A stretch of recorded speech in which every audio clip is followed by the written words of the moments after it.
very funny story. So I don't know if people still do it, but back then, every hostel had an anthem. Every boys' hostel had an anthem. Okay. The girls' hostel didn't. We didn't have an anthem. Maybe now they do, but back then, Kailash didn't have one. Okay. And so they had composed an anthem, and they put it to a melody, and they used to sing it. Oh. But interestingly, the common thread between all the anthems of the boys' hostel was somewhere in that song, there was a line that said, Kailash Humara hai.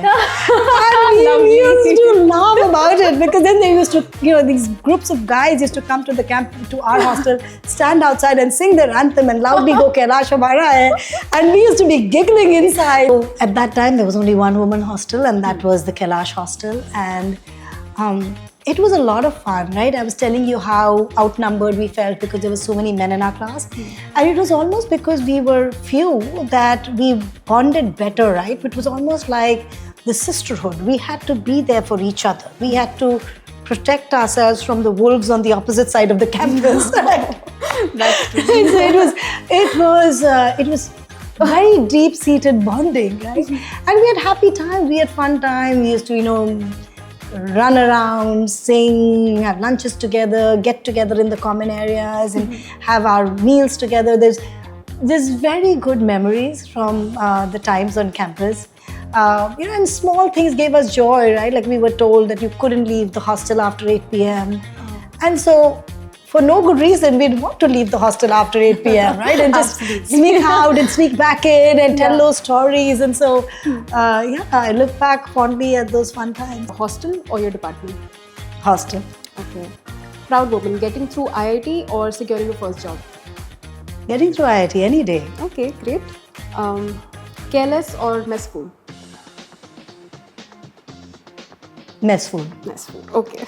By the way, mess food back then at Kailash was not as bad as it was in the other hostels. Oh, okay. So we used to have frequent guests coming to Kailash for a meal. Oh, okay. All right. First year or fourth year? Fourth year. Okay. Library or wind tunnel? Wind tunnel. Okay. Rendezvous or convocation? Rendezvous. Rendezvous, okay. Student life or current life? Student life. That's I miss amazing. it. I think the global reputation that IITs have had, it's such a powerful asset. It's such a powerful asset. Even to this day, when I'm introducing myself, I start with saying, I'm a chemical engineer from IIT Delhi. And I say it with such pride, and it is received with such respect world over. Whenever somebody in the world meets someone from the IIT campus, there is that implicit belief that here comes somebody of substance. And there is that gravity in what one brings because of what this institution stands for, both in the selection process and how exclusive it is, and therefore how fortunate we were to even be here in the first place. And then the training and the foundation that IIT provides sets you up for success in life and sets you up for always being greeted by people as, here is a person of substance, quality, expertise that I can rely on. And that level of trust that it brings is priceless. So Synapses, the word stands for connections, synaptic connections. Synapses technically is the gap between two neurons where information is exchanged. So it's that synaptic connection that we want to bring out to the real world and build these collaborations globally to support winning STEM innovations to solve for climate and health. I've also very proactively sought different cultural experiences. Leaving India to be in New York, from there to Philadelphia, from there to London, and now back to India.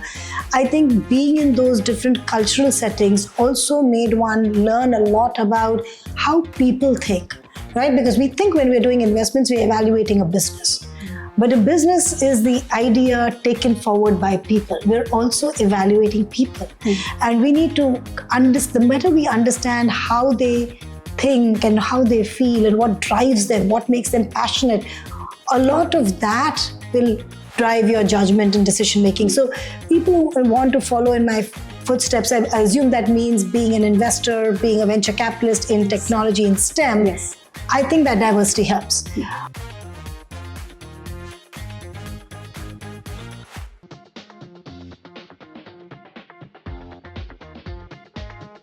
Welcome to another episode of Dil Se IIT Delhi. Today we have a remarkable guest joining us who has achieved great things across multiple sectors. Joining us is Ruchira Shukla, the co-founder and managing partner at Synapses. Ruchira has also held some pivotal roles at the International Finance Corporation, Lehman Brothers, and Boston Consulting Group, among others. She has extensive background in disruptive technologies, besides having multiple degrees from prestigious institutions. Welcome to the show, Ruchira. It's an honor to have you. Thank you. Thank you for having me here today. So let's take you back in time and look at the time when you were preparing for IIT. How was your experience of making it to IIT and finally being here? What was the experience? I think what made it really for me the labor of love is that I used to love math. Okay. And in fact, as a kid, I would spend countless hours immersed in math books. So the whole IIT entrance exam, the preparation of it, yes, it was hard work, but it was also fun. It was something that I think I was meant to do. And then making it to IIT was, of course, a grand achievement because up until the time I got the result, I didn't believe it would happen. And so it was great to see it happen. And I still believe that being here, being on this campus was one of the best things that could have happened to me in my professional journey.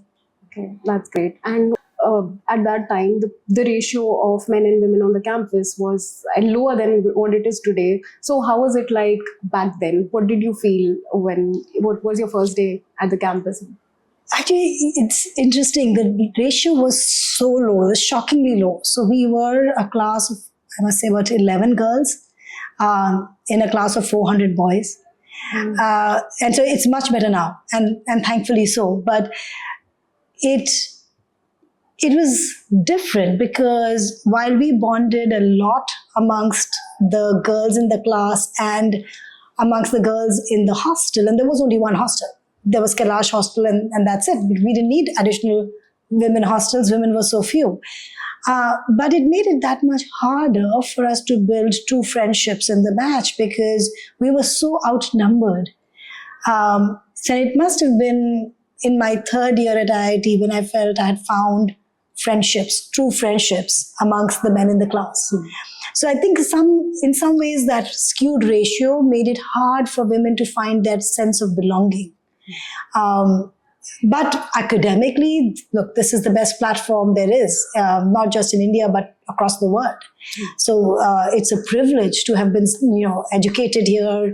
The faculty are the best that one could look for. And so from an academic standpoint, the experience was great. From a social and sort of immersion, that standpoint, I think it took some time for the girls to find their feet. Because of being so outnumbered. You have a diverse background and journey. So what were a few key takeaways from your time at IIT or during your undergrad that are sort of helping you navigate or helped you navigate in your professional career? I think there are certain things, of course, that one learns during undergrad. But I must admit that a lot of what's helped me navigate is stuff that's happened to me over the years and lessons that I have learned and implemented, kept in mind, or shared with the world over the years across various jobs that I've had, across various continents that I've lived in. I spent about 10 years in New York. I was in Philadelphia. I was in London. And through those diverse experiences, one learns a lot. But coming back to, the lessons I would have for people who are on campus today is just immerse yourself as much as you can in the academics, but also in a lot of the other activities that get offered here. Try and make the best friendships, because these bonds will last a lifetime. I still can call on any IIT classmate and have the support that I need, right? So these bonds will be cherished.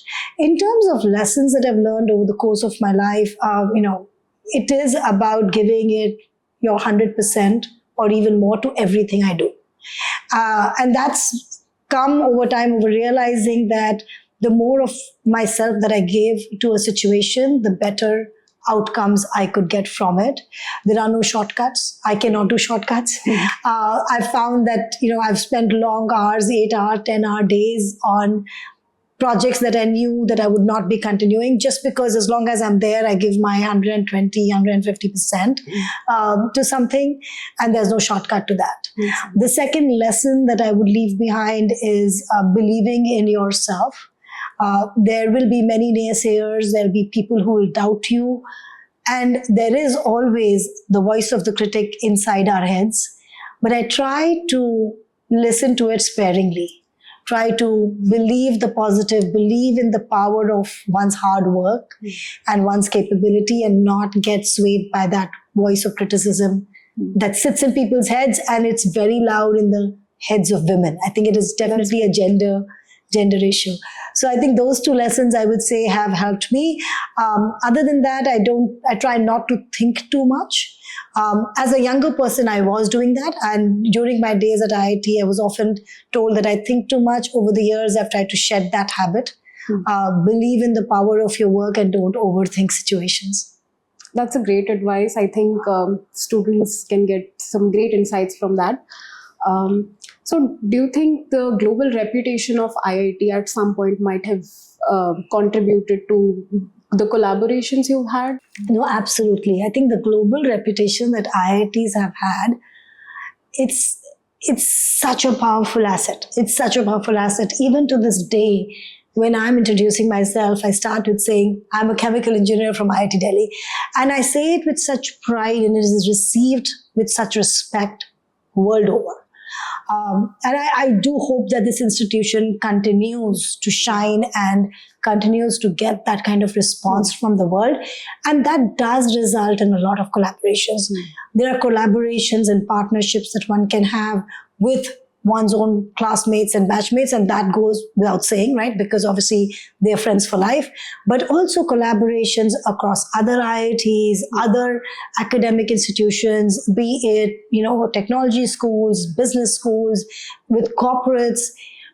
Whenever somebody in the world meets someone from the IIT campus, there is that implicit belief that here comes somebody of substance. And there is that gravity in what one brings because of what this institution stands for, both in the selection process and how exclusive it is, and therefore how fortunate we were to even be here in the first place. And then the training and the foundation that IIT provides sets you up for success in life and sets you up for always being greeted by people as, here is a person of substance, quality, expertise that I can rely on. And that level of trust that it brings is priceless. Okay. So talking about academic experience, you have had degrees from these multiple very prestigious institutes. How important do you think having a diverse academic experience is, especially for someone who wants to follow your footsteps? I think to me, it added a lot of value, right? Like, I've been a consultant in New York. I've done strategy consulting. I've done investment banking in London with Lehman Brothers. I've been part of the Lehman Private Equity Group. I've done a startup in 99 in New York, which was a B2B company that I was part of the founding team, and we ran and sold it in 3 years.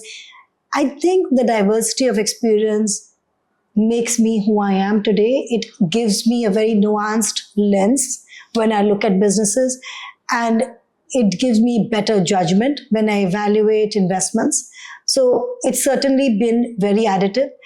And as I was saying earlier, alongside diverse functional experiences in all these different jobs, I've also very proactively sought different cultural experiences. Leaving India to be in New York, from there to Philadelphia, from there to London, and now back to India. I think being in those different cultural settings also made one learn a lot about how people think, right? Because we think when we're doing investments, we're evaluating a business. But a business is the idea taken forward by people. We're also evaluating people. And we need to understand, the better we understand how they think and how they feel and what drives them, what makes them passionate, a lot of that will drive your judgment and decision making. So people who want to follow in my footsteps, I assume that means being an investor, being a venture capitalist in technology, in STEM. Yes. I think that diversity helps.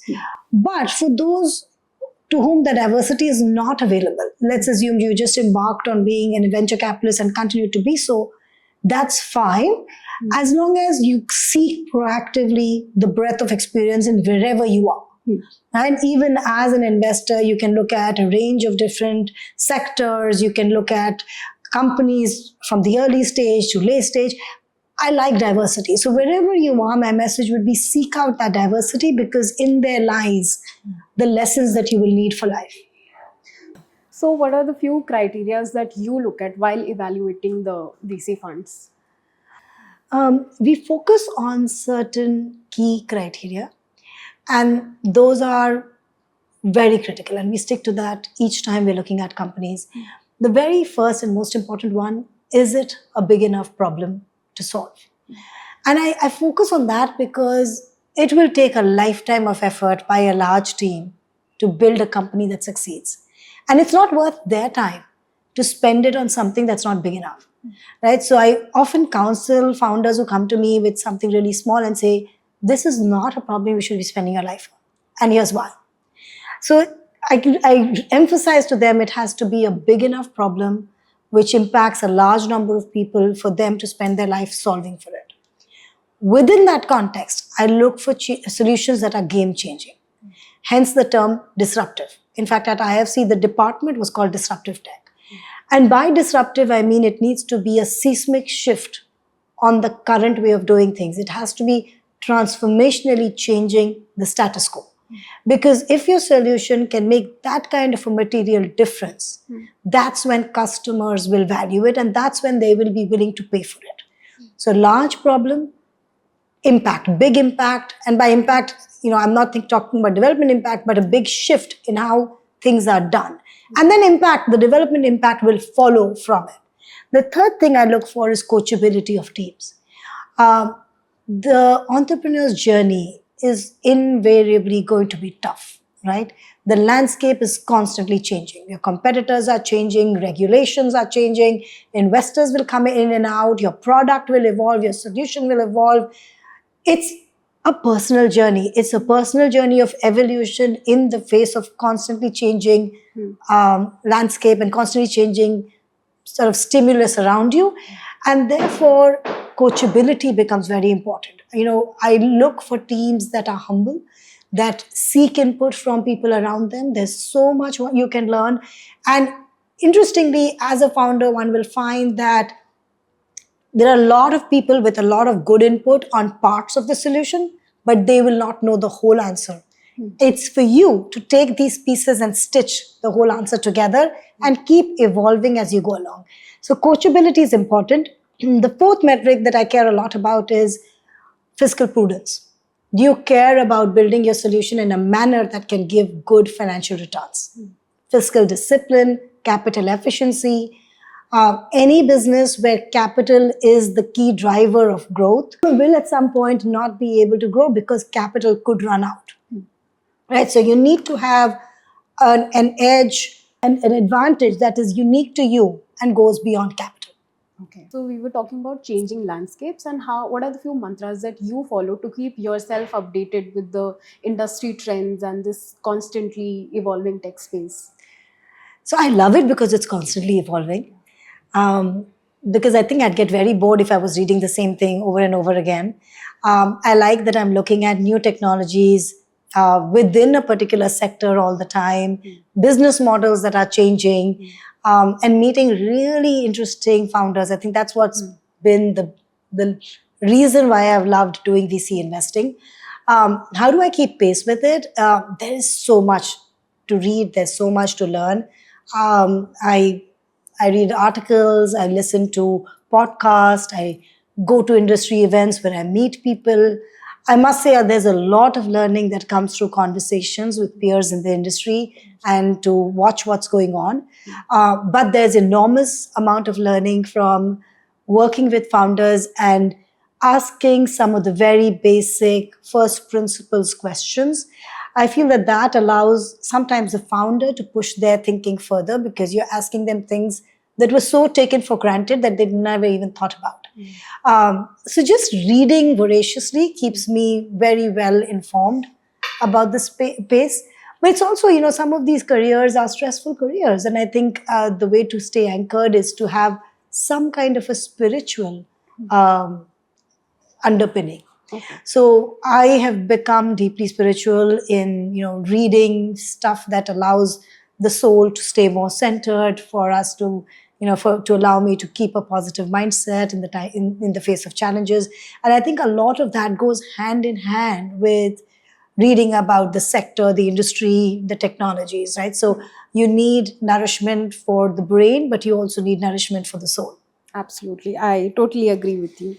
So, with the emerging digitalization, there's a lot of worry around automation, Gen AI, loss of jobs. So, how do you envision the future of jobs when it comes to digitalization? Now, I think digitization will make jobs more productive. Yes, there is a lot of fear and conversation around how it would impact the future of work. But I am very positive, and I think AI will, and all kinds of technologies have a way to improve business models. And every business out there should be thinking about AI as a tool and fit it into their business model in a way that can help the business go further. For gig workers, AI is a tool that helps improve their productivity. It allows them to do more. And I think we are increasingly moving towards a world where there is a lot of freelancing. The gig economy is expanding. And I think there, these kind of data tools are very useful. So I've seen it add positive value to the businesses that I've funded. And my own team, when it comes to looking at thesis or considering it, they're using AI tools all the time. Following up on adding positive value, let's talk about Synapses. Would you like to say a few words about your firm? Absolutely. So Synapses is a VC fund that is focused on backing STEM innovations for climate tech and health tech.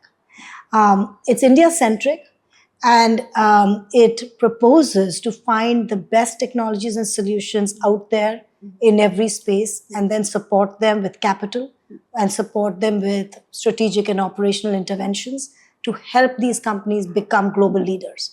So irrespective of where the solution comes from, we want to find the best, say the best battery technology globally, the best motor design globally, and then back these solutions.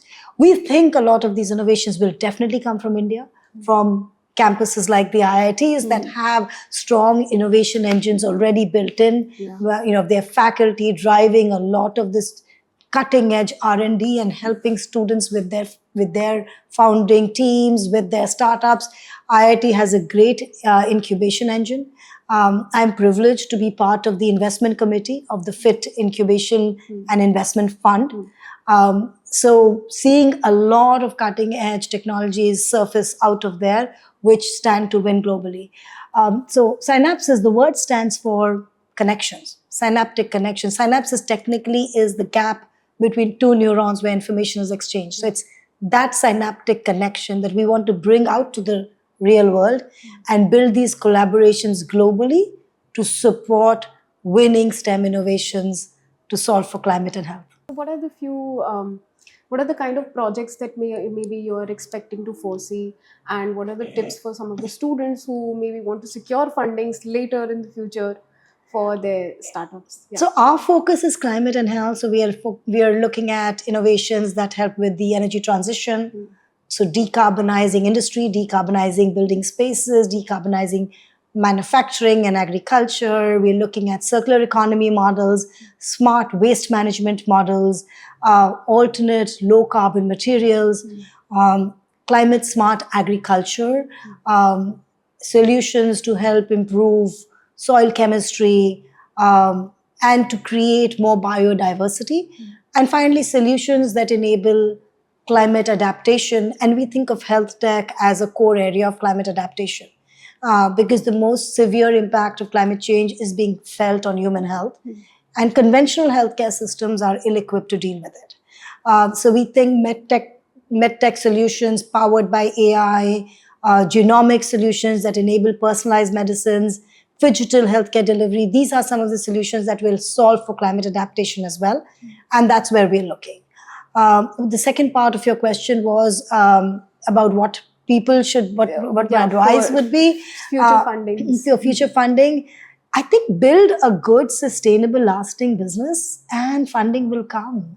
Because, what do VCs look for? VCs are actually looking for solid founders with good business plans, building lasting businesses. And once you have those things in place, you'll find VCs chasing you. So I think my advice to them is don't focus on the funding, focus on the business, and then the funding will chase you.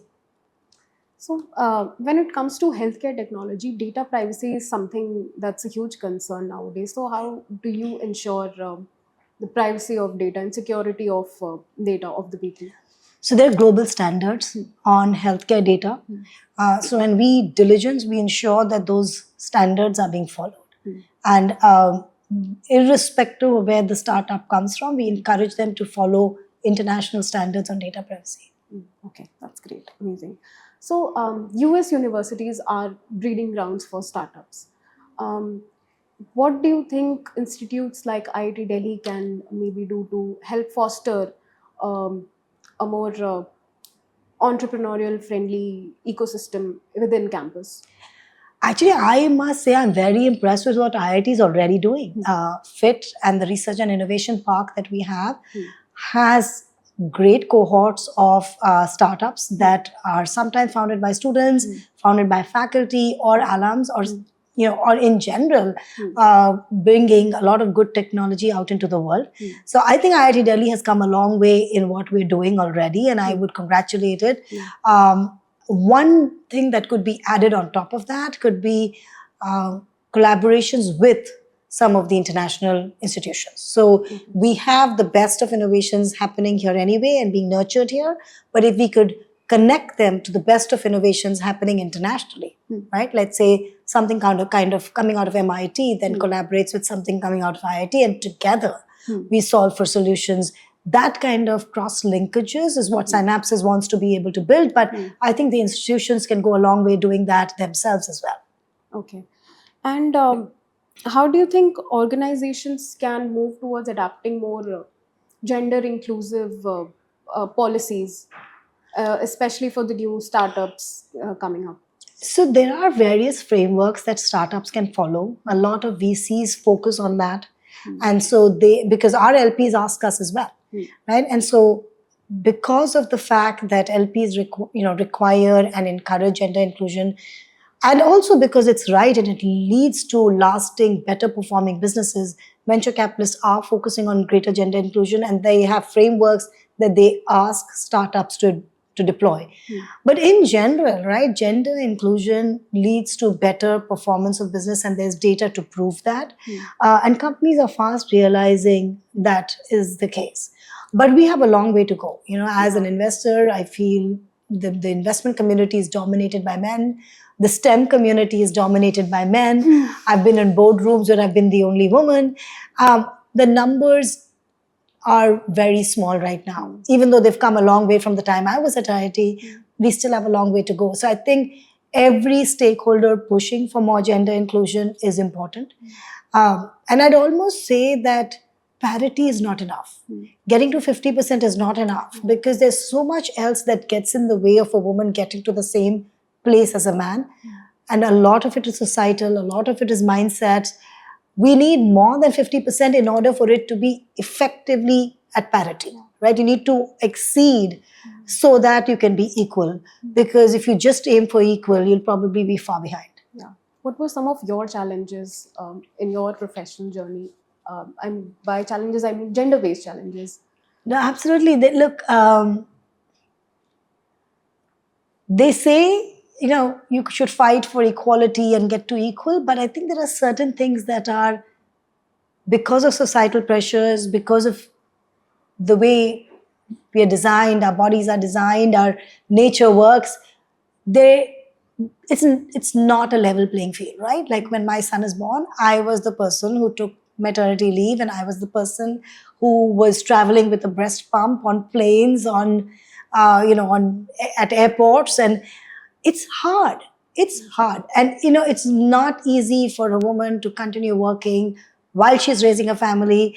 And people say it's the same for men, and I don't believe that's the case. I think because of the way society and nature has designed things, women need to contribute more towards the family, and men can make it easier. And I think this present day husbands and friends are all making it easier. Present day family support structures are making it easier, but it is hard for women. I have had to take flights when my son had fever and wanted me to be beside him, and that wasn't easy.